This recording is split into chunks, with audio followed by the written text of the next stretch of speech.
السلام عليكم ورحمة الله تعالى وبركاته. داوداش هذا قيمة هي قاية لو دلانتي مملكة سواتشوكتان. halkani waa telefishinka madaxa banaan ee bulshada fi xaruntiisa guud ee magaalada Hargeysa. Daawadeer waxa la soo gaaray amintiina hadeer oo kale wixii dalka dibadda naga soo gaadheen hawadeedii ka soo baahino.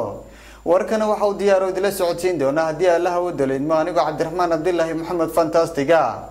Qodobada daawadeer wararkeena ugu door karoona waxa kamid ah waxa maanta magaalada Hargeysa caasimadda Soomaaliland si rasmi ah uga furmay bandhigga carwada buugaagta oo sanadkiiba hal mar laga furo magaalada Hargeysa. wasiirka ka tirsan xukuumadda talada dalkan haysa ayaa gaaray deegaanada Balli-Goobeed ee waqooyiga magaalada Burco ee xarunta gobolka Togdheer halkaas oo muddooyinkii u dambeeyay shaqo ay ka taagnayd. Israa'iil ayaa bilowday duqeymaha ay ku hayso Gaza.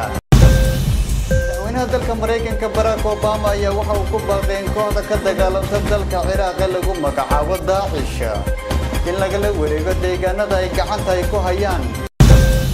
Daawadyaal waxay qaar ka mid ah qodobada wararkeena ugu door korona tan ku soo dhawaada warka oo faahfaahsan.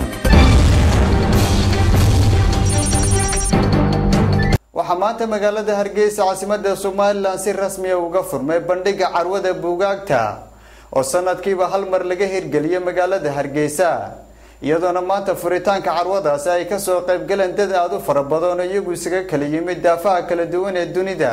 magaalada Hargeysa ayaa maanta si rasmi ah looga furay carwadii toddobaad ee bandhigga buugaagta oo sanadkiiba hal mar laga furo magaalada Hargeysa. waxaana munaasabada furitaanka carwada ka soo qayb galay abwaano qorayaal ka socda deegaanada Soomaalida iyo kuwa ajnabi ah iyo dad aad u fara badan oo iyagu isaga kala yimid daafaha kala duwan ee dunida. ugu horreyn waxa munaasabadaasi ka hadlay agaasimaha rugta bandhigga buugaagta Jaamac Muuse Jaamac isagu waxa uu tilmaamay malafaan macnaheedu waxa weeyaan waxbay ku lahaayeen oo ku leeyihiin oo ay dambe ka leeyihiin in waxaan wadnaa wax wanaagsan ay tahay marka in iskarab taagan Soomaaliland waxa wanaagsan ay qabsatay inoogu yimi oo kaliya maanta furitaanka inoogu yimi waxaana ugu horeeya waan jecelahay inaan ku daro liiskii saaxiibada aan halkan ka sheegayay oo mar hore aan magacaabay. dhinaca kale iyaguna waxa munaasabada bandhigga carwada buugaagta ee magaalada Hargeysa iyaguna halkaas ka hadlay qaar ka mid ah golaha wasiirada ee xukuumadda Soomaaliland iyo qaar ka mid ah ka soo qayb galayaasha furitaanka carwadani. All protocol is observed. I would like on behalf of the government of Somaliland, its president and its own people, I would like to welcome you warmly to this event. As Jama and my colleagues here said, it's one of the most important events that the Somaliland government organizes, together with our colleagues. One is a year. I would like first to thank those who have organized this event. I would also like to give full support to the list of the people who have supported this program. I don't have the list in hand, but I will repeat the same group that have supported this program.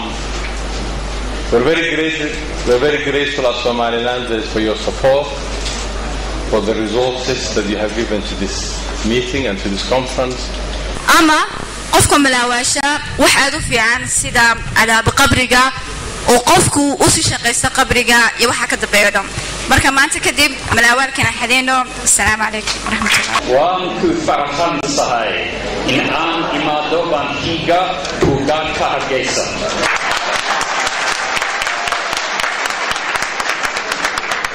waan iibsanaya. Ladies and gentlemen, this is my fourth year visiting Hargeisa regularly and working on Somaliland, and my third time at this fantastic food festival. ومركي أفراد عن مدنيان يمروينوا عن إمادو Somaliland ومركي سدحات عن كذب قالوا مدرسة سوبر ديجيتا عن أقوال معنا هوينه. I'm here as an official, but also as a friend to you and to Somaliland. يعني شو قلتان هيك هالكان بدي كلا صغير قال لي دينا وكرسمي وهول دولتين دينا وحويه قف يعني صاحب وصوماليلاند إيو carwada bandhiga buugaagta ee maanta magaalada Hargeysa laga furay oo noqonaysa tii toddobaad ee laga furay magaalada Hargeysa ayaa waxay soconaysaa muddo 6 maalmood ah. Wasiirka ka tirsan xukuumadda talada dalkan haysa ayaa gaadhay deegaanka Baliguuleed ee waqooyiga magaalada Burco ee xarunta gobolka Togdheer, halkaas oo muddooyinkii u dambeeyay ay shaqaaqa ay ka taagnayd. wariyahayga Maxamed Saciid Gaaxnuug ayaa faahfaahinta warkaasi nooga soo diray magaalada Burco.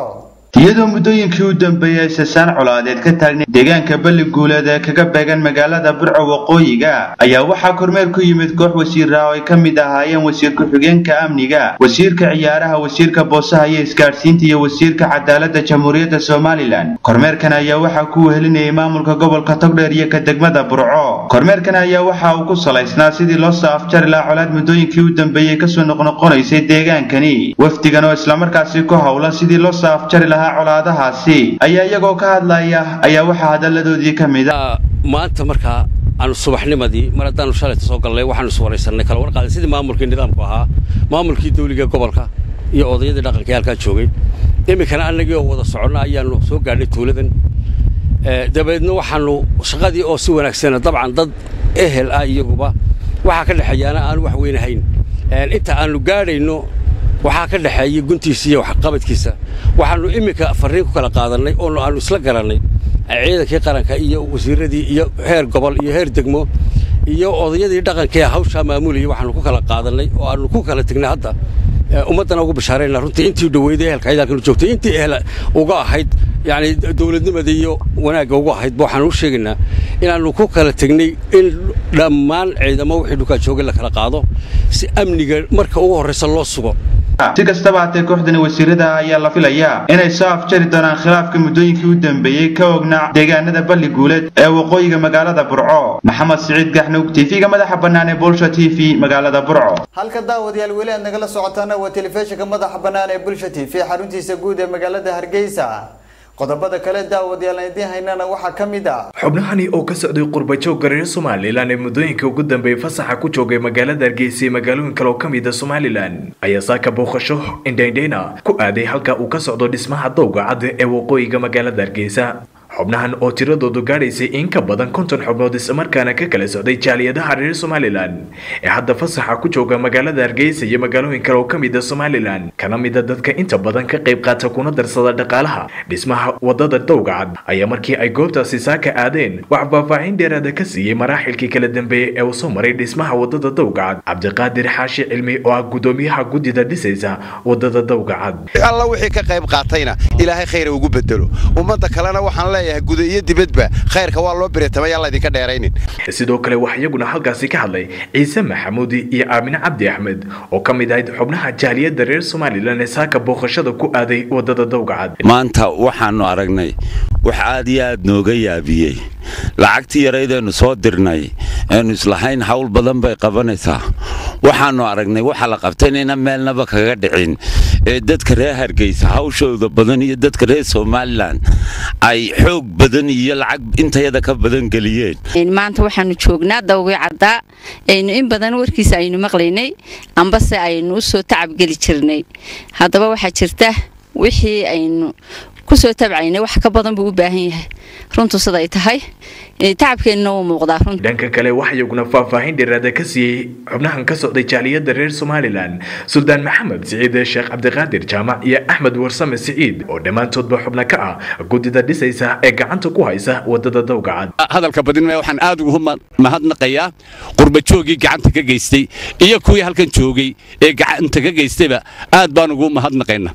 waxaan kaloon aad ugu mahadnaqayaa ganacsadaha la yiraahdo Maxamed Aw Saciid oo runtii markii horena gacan naga siiyay oo hadday tahay qaaraana bixiyay hadday qalab tahayna bixiyay oo maanta qalabkiisii uu wadadii ka shaqeynayo oo isagu kharashkiisa qabo. aad iyo aad baan ugu mahadnaqaynaa. booqashadan ay saaka ku gaadheen xubnahan tiradoodu ka badan tahay 50 xubnood ee ka socday jaaliyadda qurbajoogga reer Somaliland ee ku sugan hadda dalka ayaa noqonaysa tiradii ugu badnayd ee abid booqasho ku aada halka uu marayay dhismahaasi, iyaguna si weyn u soo dhaweeyay una mahad celiyay xubnaha gudida gacanta ku haysa dhismaha wadadan.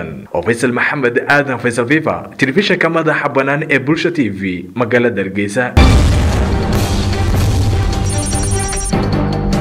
madaxweynaha dalka Mareykanka Barack Obama ayaa waxa uu ku baaqay in kooxda Daesh ka dagaalamta dalka Ciraaq lagala wareego deegaanada ay gacanta ay ku hayaan. One Iraqi in the area cried to the world, "There is no one coming to help."